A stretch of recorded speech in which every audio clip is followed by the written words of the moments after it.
J'essaye de faire sérieux, et j'y arrive pas. C'est quoi 8? Bonsoir et bienvenue dans cette soirée Popcorn. Ce soir, on va parler de 8 mm. Bonsoir. Bonsoir. Ça va, j'arrive bien à le faire, le mec menaçant. Tu vois? Ouais, pas mal. Tu vois, moi? Ouais, pas mal. Les mecs qui restent comme ça.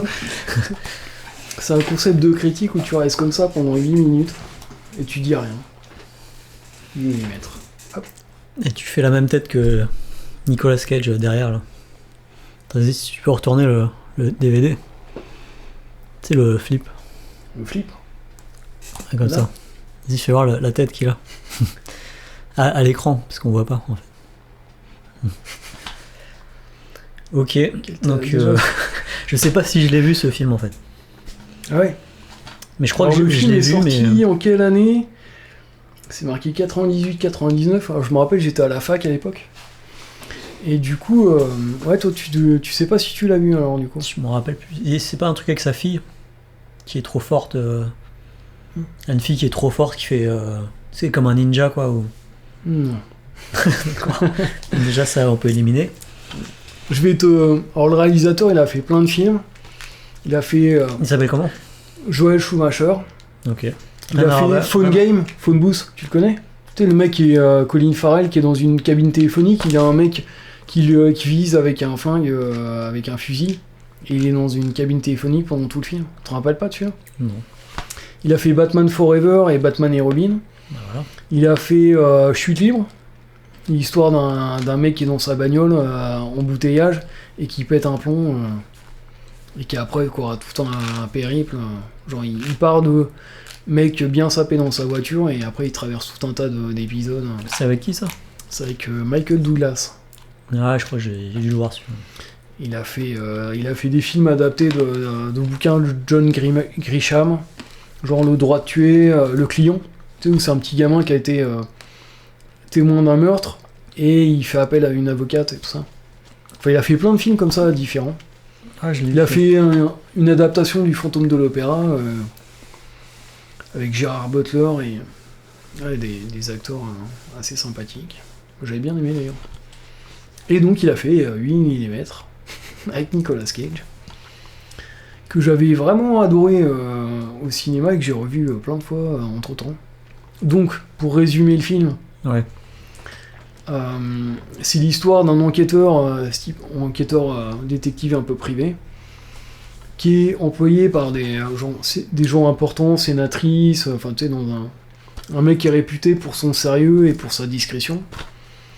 Et quelqu'un qui trompe sa femme et tout ça, et il y a une personne qui lui demande de suivre quelqu'un qui a fauté et qui veut avoir des preuves ou savoir la vérité. Bah du coup lui il enquête, après il fournit des informations, des photos et tout ça, et puis il est discret et efficace dans son métier. Et du coup il y a une dame âgée qui vient de perdre son mari, qui était un riche industriel.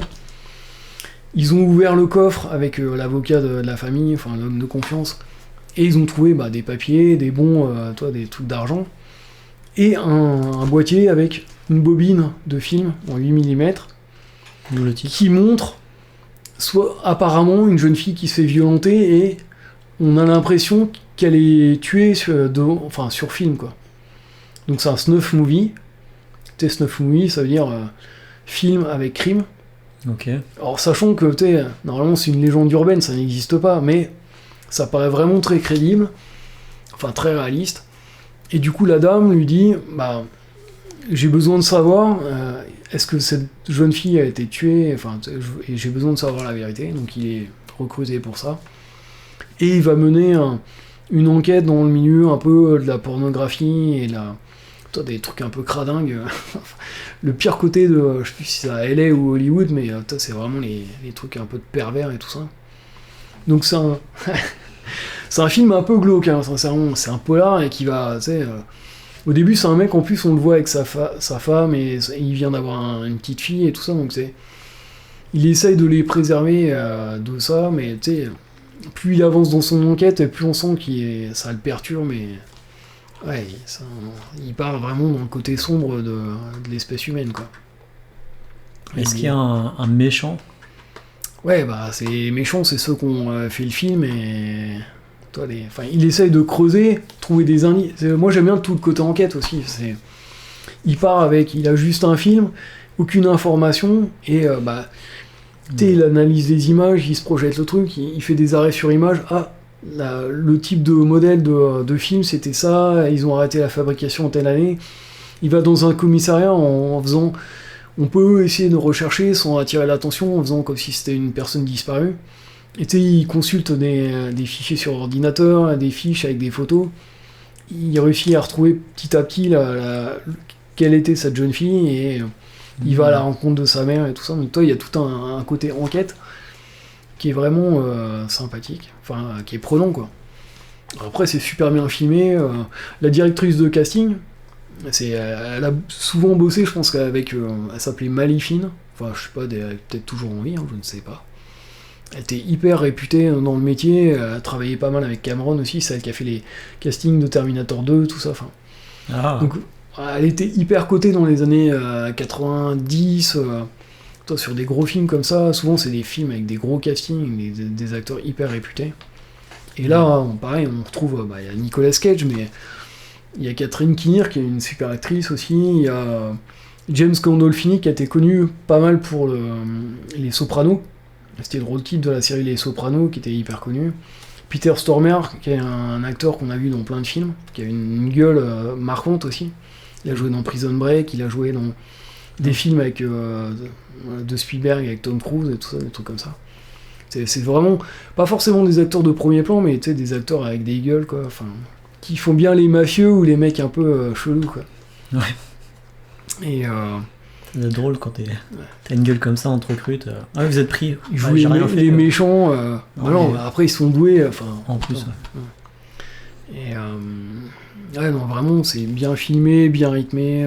Il y a Joaquin Phoenix, qui était au début de sa carrière. Enfin, il n'était pas encore hyper connu. Et du coup, il joue le rôle d'un mec, Max California, si je me rappelle bien.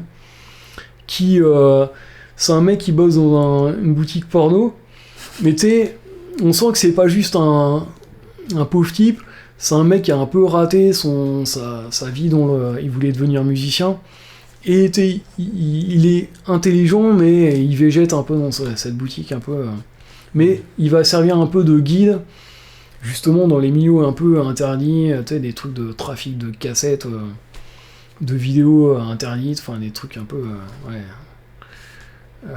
légèrement douteux, on va dire. Donc les snuff movies, et savoir est-ce que ça existe vraiment, est-ce que c'est une légende, est-ce que cette fille elle a été tuée ou pas. Je révélerai pas la fin, ne serait-ce que parce que j'ai pas revu la fin et c'est pas très frais là dans ma tête, mais c'est vraiment prenant, et les acteurs sont hyper bons, enfin c'est bien filmé et tout. C'est le bon côté du cinéma des années 90-2000. Voilà. Okay. Bien fait, quoi. Très efficace. Et c'est écrit par c'était vraiment dans cette veine-là, c'est par le scénariste de Seven. Ah, ok. Donc, c'était le mec qui sortait de ça, il avait écrit un autre scénario, tout ça, donc... on retrouve vraiment ce côté, dans Seven, il y a le côté... C'est un film de police, enquête, mais il y a un côté assez dark. Et là, on retrouve un peu ça dans un autre style, parce que là, c'est plus dans les trucs pornographie et tout ça, mais on retrouve ce côté un peu malsain là-dedans, quoi. Et voilà, c'est un film un peu dur. C'est assez éprouvant, mais si on aime ce genre d'ambiance, c'est assez prenant, quoi. C'est pas un film très léger, par contre, voilà, tu rigoles pas beaucoup. Mais si vous aimez les bons thrillers, non. Et les bons jeux d'acteurs et les bons thrillers, c'est plutôt le haut du panier, je dirais. Donc je recommande, très fortement. Et donc ta note ? Ah, ça serait au moins 15-16. Ok. Ouais. Ah ouais. Bon thriller. Ah ouais, complètement, quoi. C'est que Nicolas Cage, il joue bien, quoi. Ouais, en plus, il était... à cette époque-là, il était vraiment au top de sa carrière, enfin... On vendait vraiment les films sur son nom, quoi.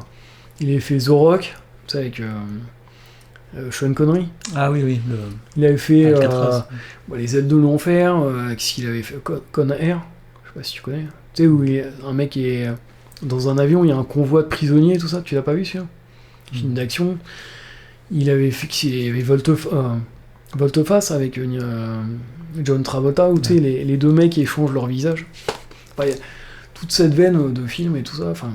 Il avait eu un Oscar au début des années 90, je crois, pour un film Living Las Vegas. Enfin, ouais, il était vraiment bankable et ouais, il avait des bons choix de films à cette époque-là, quoi. Enfin, voilà, après sa carrière, elle a évolué, mais ouais, c'était sa bonne période, était au pic de sa forme. Ok. Cool. Donc, je recommande vraiment. Mais voilà, ben, merci Étienne pour tous ces commentaires. Moi, ça me rappelle mon époque de instructifs. la fac. Voilà, c'était les bons films au cinéma à découvrir. C'est beau. Ok. Et voilà, je vais finir sur ma tête de tueur là.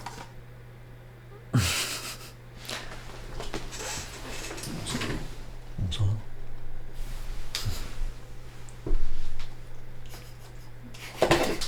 Allez, salut.